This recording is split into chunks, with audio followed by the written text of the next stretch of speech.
Hello students, this is Priyanka and welcome to the channel.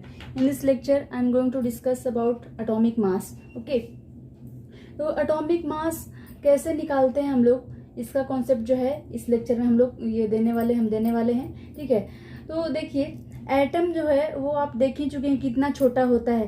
तो इसका atomic mass भी, इसका मास भी यानी कि एटम का मास भी निकालना बहुत डिफिकल्ट है, क्योंकि इतना छोटा है. तो इसके लिए अल्ट्रा माइक्रो बैलेंस भी जो है इसके मास को मेजर कर नहीं पाया. ठीक है, तो अब किसी भी चीज, जैसे मास का कॉन्सेप्ट कैसे आया, किसी भी चीज के मास को हम लोग कैसे मेजर करते हैं.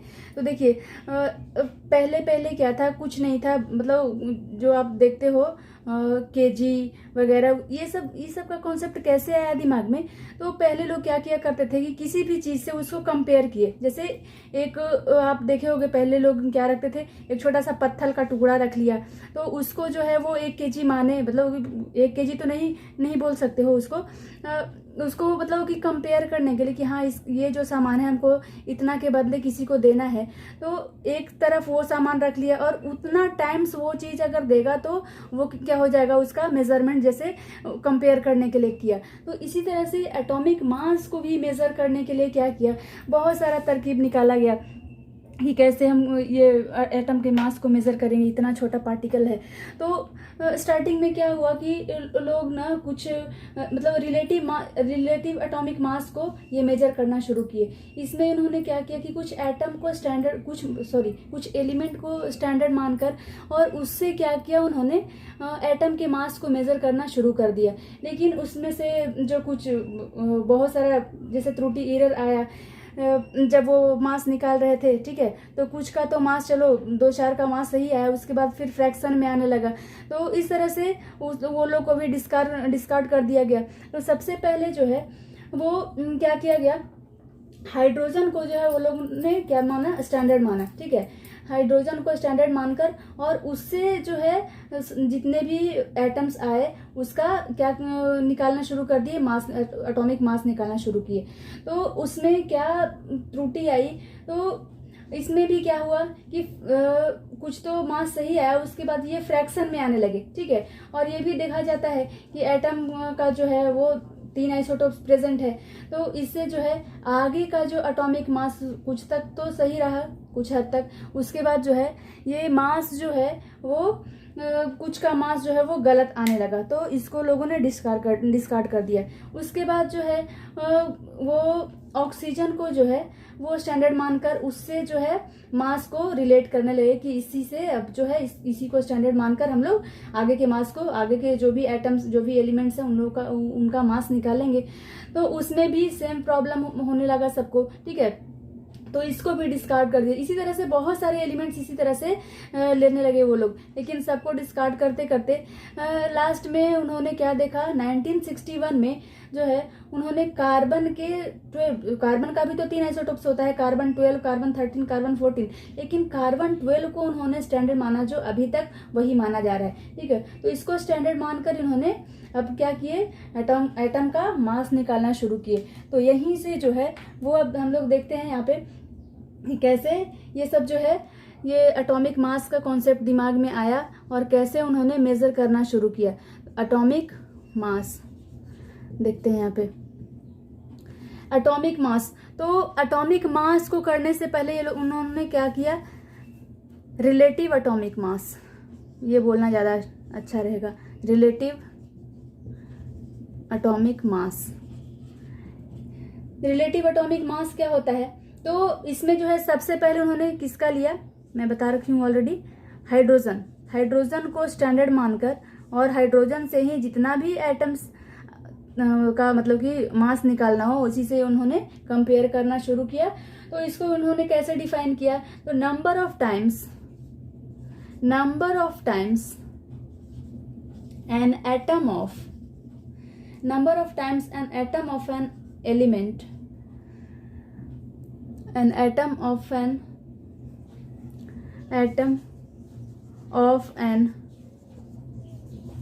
element, number of times an atom of an element is heavier than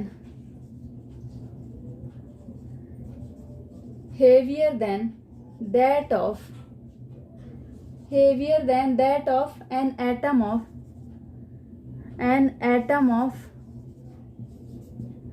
heavier than that of an atom of hydrogen।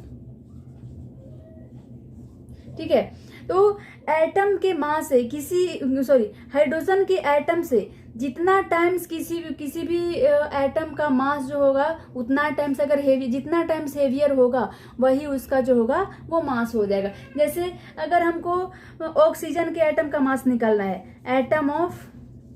Atom of oxygen, ठीक है, तो ऑक्सीजन के मास कितना होगा? अभी आप क्या जानते हो कि ऑक्सीजन का मास कितना होता है?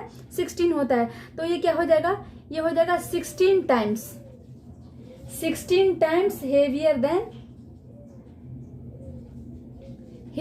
Then H atom. हाइड्रोजन के एटम से कितना टाइम्स होगा? ये 16 टाइम्स। अगर 2 टाइम्स होगा तो वो क्या हो जाएगा? वो मतलब अगर 2 टाइम्स है तो उसका एटॉमिक मास कितना हो जाएगा? 2 हो जाएगा। 3 टाइम्स होगा तो 3 एटॉमिक मास। इस तरह से जितना टाइम्स अगर हेवियर होगा हाइड्रोजन के एटम से उतना ही उसका एटॉमिक मास हो जाएगा। ठीक है, तो इस तरह से नाइट्रोजन का क्या हो जाएगा? एटम ऑफ नाइट्रोजन, तो ये हो जाएगा 14 times heavier than H atom. Hydrogen के एटम से नाइट्रोजन का एटम कितना टाइम्स होगा? 14 टाइम्स हेवियर होगा। तो इस तरह से हाइड्रोजन को स्टैंडर्ड मानकर उन्होंने निकालने लगा एटॉमिक मास। अब जो है इसको डिस्कार्ड कर दिया क्योंकि बहुत सारे एटॉमिक मास जो है वो फ्रैक्शन में आने लगे, तो इसको उन्होंने डिस्कार्ड कर दिया। ठीक है, अब जो है सेकेंड जो लोग लेकर चले थे सेकेंड स्टैंडर्ड, वो था क्या? हमारा ऑक्सीजन। ठीक है, ऑक्सीजन को अब स्टैंडर्ड मानकर एटॉमिक मास निकालना शुरू किए। तो इसको डिफाइन कैसे किए? तो number of times an atom of number of times an atom is compared number of times an atom is compared to that of the mass of an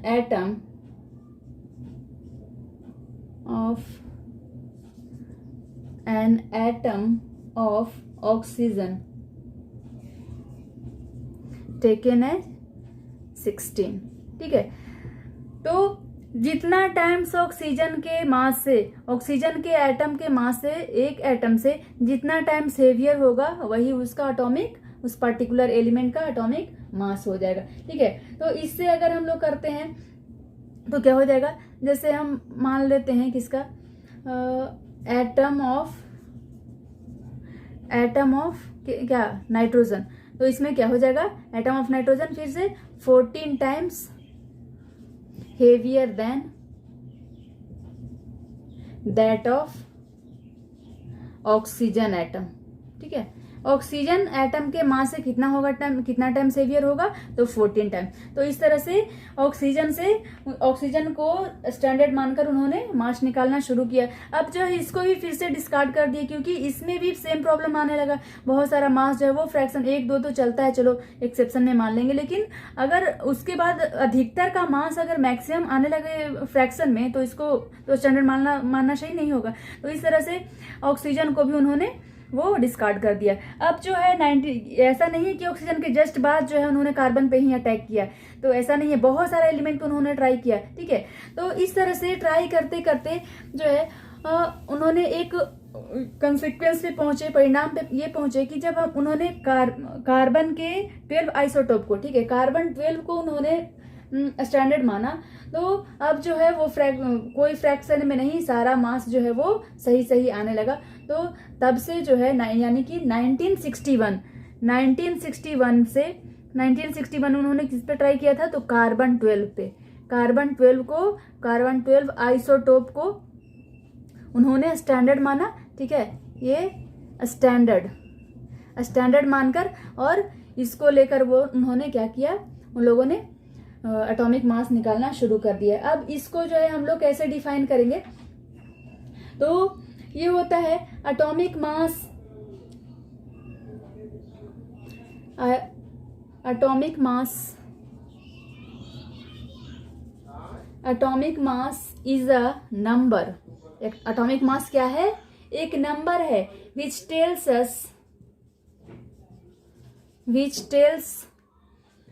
tells that how many times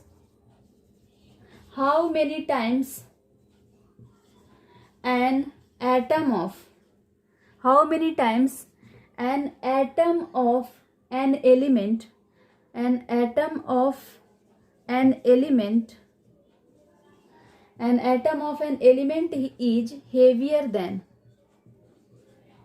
is heavier than 1/12 the mass of one carbon 12 atom।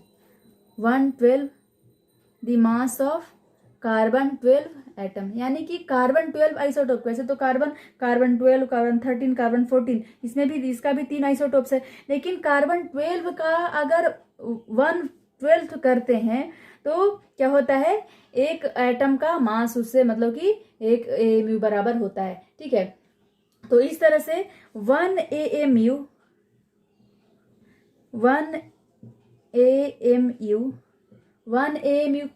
कितना का equal हो गया, 1 AMU equals 1/12 into mass of 1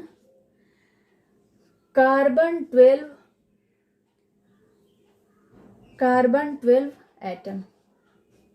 ठीक है, तो 1 AMU बराबर क्या हो जाएगा, 1 AMU कैसे निकालेंगे, तो अगर 1/12 करेंगे किसी मास का, किसी भी एटम के मास का, जो कि क्या है मास ऑफ कितना, कार्बन 12 एटम के मास का 1/12 करेंगे, यानी कि कार्बन 12 का जितना भी मास आएगा, कार्बन 12 जो एटम है उसका जितना भी मास है उसको अगर 12 से डिवाइड कर देंगे तो वो वैल्यू जो आएगा वो 1 AMU के बराबर आ जाएगा। ठीक है, तो इस तरह से उन्होंने ये एटॉमिक मास को रिलेट करके किसी भी एटम को स्टैंडर्ड मानकर रिलेट करके निकालना शुरू कर दिया। लेकिन जो है अब जो है एक सोफिस्टिकेटेड डिवाइस जो कि बहुत छोटे छोटे पार्टिकल्स का मास निकालना शुरू कर दिया, तो उससे जो है अब हम लोग क्या करते हैं, कार्बन 12 के भी मास को क्या किया, मेजर कर दिया। ठीक है, तो उससे क्या निकला हमारा मास स्पेक्ट्रोमीटर क्या किया, मास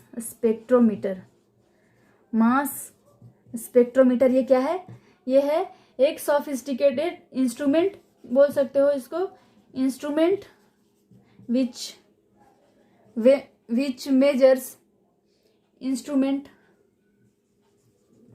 which measures the mass of very small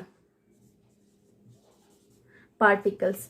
बहुत छोटे छोटे पार्टिकल्स का ये मास भी निकाल देता है। ठीक है, ये मेजर करता है। ठीक है, ये मास स्पेक्ट्रोमीटर जब आया तो क्या हुआ कि कार्बन 12 एटम के मास को वो क्या किया, मेजर कर दिया कि कितना इसका मेजरमेंट होगा, कितना मास आएगा। ठीक है, इससे पहले क्या हो रहा था, सबको जितना भी आ रहा था सबको इतना बड़ा यूनिट लिखना पड़ता था, 1/12 into mass of carbon 12 atom, यानी कि सबको कार्बन 12 से रिलेट कर रहा था। अब जो है कार्बन 12 का एप्रोप्रिएट वैल्यू पता चल गया, ये कौन जो है कंट्रीब्यूट किया, तो मास स्पेक्ट्रोमीटर। ठीक है, मास स्पेक्ट्रोमीटर जब से आया तब से क्या हुआ, मास ऑफ कार्बन 12 का वैल्यू भी पता चल गया। तो अब जो है इसका वैल्यू क्या आ जाएगा, देख लीजिए आगे में, देखिए यहाँ पे, तो ये क्या हुआ कि 1 AMU बराबर, पहले 1 AMU बराबर क्या लिखे थे, 1 AMU के बराबर क्या होता था, 1/12 into mass of carbon 12 atom. ठीक है, ये होता था 1 AMU के बराबर। अब जो है 1/12, अब कार्बन 12 का मास भी हमको पता चल गया। ठीक है, एक एटम का मास पता चल गया, तो एक एटम का मास कितना हो जाएगा, अब वो निकाल दिया, तो 1 AMU बराबर कितना हो जाएगा, 112 का मास कितना निकल गया, C12 का मास कितना आ गया 1.99 इंटू 10⁻⁻³ ग्राम। ये जो है एक कार्बन 12 एटम का वैल्यू ये आया। अब जो है AMU कैसे निकालेंगे, तो 112 के मास से C12 के मास को अगर 12 से हम डिवाइड करेंगे तो हमारा AMU निकल जाएगा, 1 AMU का वैल्यू निकल जाएगा। ठीक है, तो इसको जब मेजर किए, जब इसको ये कैलकुलेट किया तो वैल्यू कितना आया हमारा, ये वैल्यू आ गया 1.66 इंटू 10⁻⁻24 ग्राम। ठीक है, और इसी के बराबर क्या हो गया, इसके बराबर 1/Na ग्राम। ठीक है, यानी कि अब आप क्या लिख सकते हो, 1 AMU बराबर क्या लिखोगे, 1.66 into 10⁻⁻24 gram equal to 1/Na gram. ये वैल्यू आपको याद रखना है। ठीक है, ये आपको आगे जो कन्वर्जन हम करेंगे उसमें ये वैल्यू आपको काम आएगा। ठीक है, तो 1 AMU के बराबर क्या हो गया, 1 AMU बराबर ये कैलकुलेट करके कितना आया 1.66 into 10⁻⁻24 gram equal to 1/Na gram. ठीक है, Na का वैल्यू क्या होता है, Na का वैल्यू आप जानते होगे, शायद वो बता देती हूँ मैं।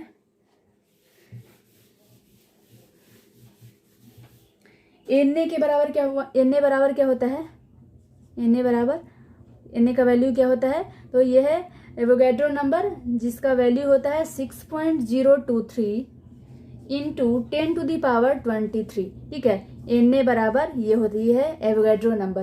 ठीक है, तो इसको जब किए तो क्या है 1 AMU बराबर कितना 1.66 into 10⁻⁻23 gram equal to 1/Na gram. ठीक है, तो इस तरह से हम क्या निकालते हैं, mass of an atom of, अब निकाल रहे हैं mass of an atom of oxygen. Oxygen के मास को क्या करेंगे, तो ये कितना बराबर हो जाएगा 16 AMU, क्योंकि ये 16 टाइम्स ग्रेटर हो रहा है। ठीक है, कार्बन 12 के मास से कितना हो रहा है 16 टाइम्स ज्यादा हो रहा है, यानी कि 16 टाइम्स हेवियर है, तो ऑक्सीजन का मास कितना हो जाएगा 16 AMU। अब 16 AMU को क्या लिख सकते हैं, AMU का वैल्यू पुट कर देंगे हम, तो यहाँ पे लिख रहे हैं 16 इंटू AMU का वैल्यू क्या रखेंगे यहाँ पे हम, AMU की वैल्यू कितना आया था 1.66 इंटू 10⁻⁻24 ग्राम। ठीक है, तो ये हो जाएगा कितना, अब ग्राम में वैल्यू ये आ जाएगा। ठीक है, तो mass of an atom of oxygen कितना हो जाएगा, इतना AMU या फिर इतना ग्राम हो जाएगा। ठीक है, तो इसको जब हम ये करते हैं तो इस तरह से ऑक्सीजन के एटम का वैल्यू निकलता है हमारा। आई बात समझ में। तो यहां से अब चलते हैं हम लोग मोल पे, मॉलिक्यूलर मास कैसे निकालते हैं। ठीक है, ये आ गया किसी भी एटम का मास, एटॉमिक मास हमारा ये आ गया। अब जो है हम लोग चलेंगे मॉलिक्यूल पे। ठीक है, तो मॉलिक्यूलर मास कैसे निकालेंगे, तो ये हम लोग देखते हैं किसी भी मॉलिक्यूल का मास। तो देख लीजिए यहाँ पे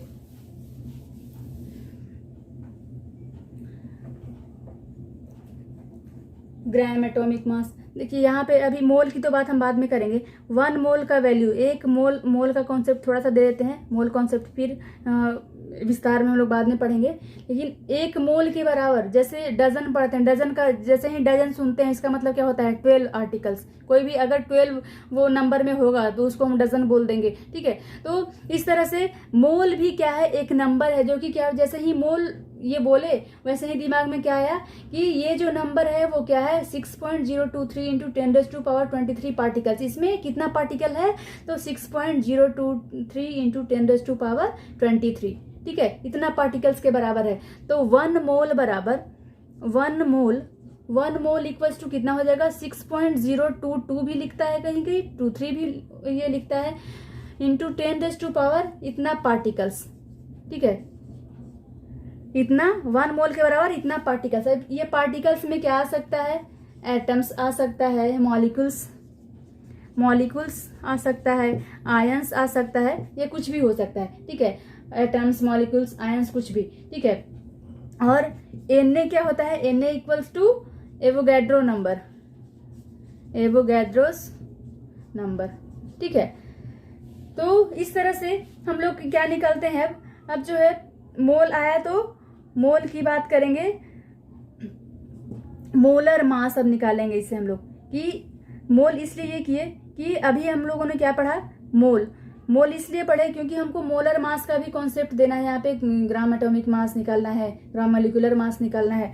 तो यहाँ पे मोलर मास कैसे निकलता है, तो मोलर मास क्या हो जाएगा, तो एक मोल किसी भी सब्सटेंस का, किसी भी पार्टिकल का एक मोल जो होगा, एक मोल का मास, वही क्या हो जाएगा, मोलर मास उसका कहलाएगा, ठीक है। तो मोलर मास क्या हो जाएगा, mass of 1 mole of a substance, mass of 1 mole of a substance in gram, ठीक है। Mass of 1 mole of a substance in gram, वही क्या हो जाएगा, हमारा मोलर मास हो जाएगा। तो इस तरह से मोलर मास ऑफ ऑक्सीजन कैसे निकलेगा, मोलर मास ऑफ हाइड्रोजन कैसे निकलेगा, तो 1 मोल से उसको कैलकुलेट करेंगे, यानी कि 1 मोल इक्वल टू कितना हो जाएगा, 1 मोल का मतलब कितना पार्टिकल्स, तो 6.023 इंटू 10⁻23। तो मोलर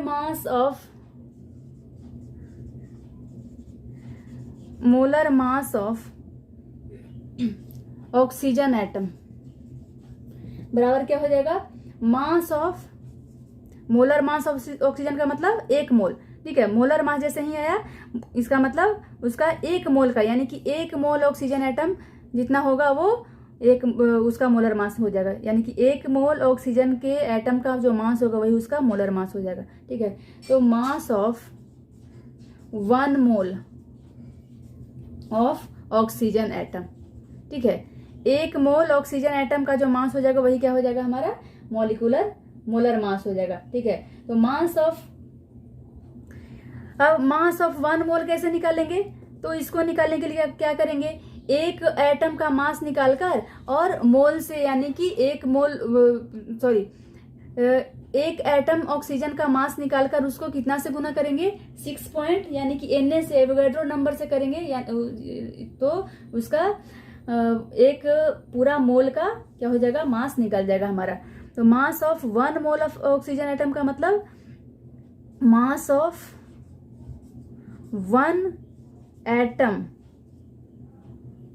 1 ऑक्सीजन एटम इंटू कितना, Na एवोगैड्रो नंबर, ठीक है। एक एटम के मास में कितना से गुना करेंगे, एवोगैड्रो नंबर से गुना कर देंगे तो कितना निकल जाएगा, 1 मोल ऑक्सीजन एटम का मास निकल जाएगा हमारा, ठीक है। अब इसको हम क्या लिख सकते हैं, तो मास ऑफ ऑक्सीजन एटम को और क्या लिख सकते हैं, ये हम क्या पढ़े हैं, 16 होता है मास ऑफ एक ऑक्सीजन के, एक एटम ऑक्सीजन के मास कितना होता है, 16 AMU, ये जानते हो ना, इंटू Na तो रहेगा ही। मास ऑफ 1 ऑक्सीजन एटम कितना पढ़े हैं, मास ऑफ 1 ऑक्सीजन एटम, ये 10 नहीं है, 1 है, 1 oxygen atom, mass of 1 oxygen atom that is 16 AMU into Na। अब Na की वैल्यू क्या लिख सकते हैं, AMU को और क्या लिख सकते हैं, 16 AMU को आप इसके पहले वाले जस्ट आप रिवर्स करके थोड़ा देखो पीछे जाकर, तो AMU को हम क्या लिख सकते हैं, 1 इंटू Na ग्राम भी लिखते हैं, ठीक है, इंटू Na क्या हो जाएगा, Na से Na कट जाएगा, अब जो है वो 16 ग्राम हमारा तो वैल्यू आ जाएगा, यानी कि molar mass of oxygen atom क्या आया हमारा, 16 ग्राम। तो AMU से कैसे हम ग्राम मोलिक्यूल ये मोलर मास में कन्वर्ट किए, यहाँ पे हम वैल्यू क्या लिए थे, AMU। अब AMU से कैसे इसको कन्वर्ट कर दिए हम ग्राम में, तो आप देख लिए, ठीक है। तो इस तरह से आप क्या देखते हो कि जैसे एक बहुत ही मतलब क्या बोल सकते हो उसको, कंसेप्चुअल पॉइंट यहाँ पे आपको मिलता है जो कि बहुत लोग गलती कर देते हैं। देखिए जैसे ऑक्सीजन ये है हमारा, ठीक है, तो अगर हम बात करें 16 AMU, ठीक है, 16 AMU का मतलब, अगर कोई कहता है कि 16 AMU, इसका मतलब हम क्या समझेंगे? अगर कोई कहेगा 16 ग्राम, इसका मतलब हम क्या समझेंगे? जैसे ही 16 AMU बोलेगा वैसे ही हम ये समझेंगे कि ये मास ऑफ 1 ऑक्सीजन एटम की बात कर रहा है। मास ऑफ 1 ऑक्सीजन एटम की बात कर रहा है। अगर वो बोलेगा क्या कि मास ऑफ 1 ऑक्सीजन एटम, ठीक है। अगर कोई कहता है 16 AMU, 16 AMU का मतलब ही क्या हो जाता है? 1 ऑक्सीजन एटम। अगर कोई बोलता है 16 ग्राम, इसका मतलब क्या? Molar mass. जैसे ही ग्राम आया वैसे ही molar mass of oxygen atom. Gram जब लग गया तो बस कन्वर्जन ये है कि यहाँ पर से हम क्या कर दिए, AMU को हटाकर बस ग्राम लगा दिए। लेकिन इसमें क्या है, ये अगर AMU लिख रहा है इसका मतलब क्या है कि मास ऑफ 1 ऑक्सीजन एटम, वही ग्राम लगा दिया तो इसका मतलब क्या कि molar mass of oxygen atom, यानी कि पूरे 1 मोल की बात कर रहा है। इसमें Na इंक्लूडेड है, दैट इज एवोगैड्रो नंबर, पूरा particle 6.023 into 10 to the power 23 particles की बात कर रहा है, 23 एटम्स की बात कर रहा है इसमें, ठीक है। तो ये है इसमें डिफरेंस AMU और ग्राम में। अगर 16 AMU लगा दिया तो मास ऑफ 1 ऑक्सीजन एटम, 16 ग्राम लगा दिया तो molar mass of oxygen atom, यानी कि 1 मोल का मास है ये, 1 मोल ऑक्सीजन के एटम का मास की ये बात कर रहा है, ठीक है। तो मोलर मास को और क्या हम लिख सकते हैं? Molar mass is also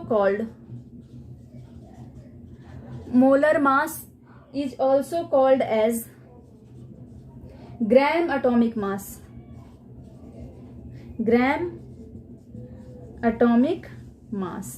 molar mass को और क्या लिख सकता है? ठीक है, ये नोट में आप लिख लोगे, नोट में कि मोलर मास को हम और क्या लिख सकते हैं। तो molar mass is also called as gram atomic mass, ठीक है। तो इस तरह से हम लोग ये मॉलिक्यूल की तो बात करेंगे बाद में कि ये क्या होता है मॉलिक्यूल का डेफिनेशन आप पहले ही पढ़ चुके हैं। लेकिन एटम्स के केस में अगर आप डिफाइन करोगे तो क्या करोगे कि अगर ये group of atoms is called molecule, ठीक है। तो ये नेक्स्ट लेक्चर में हम इसकी बात करेंगे। आज इतना ही, थैंक यू।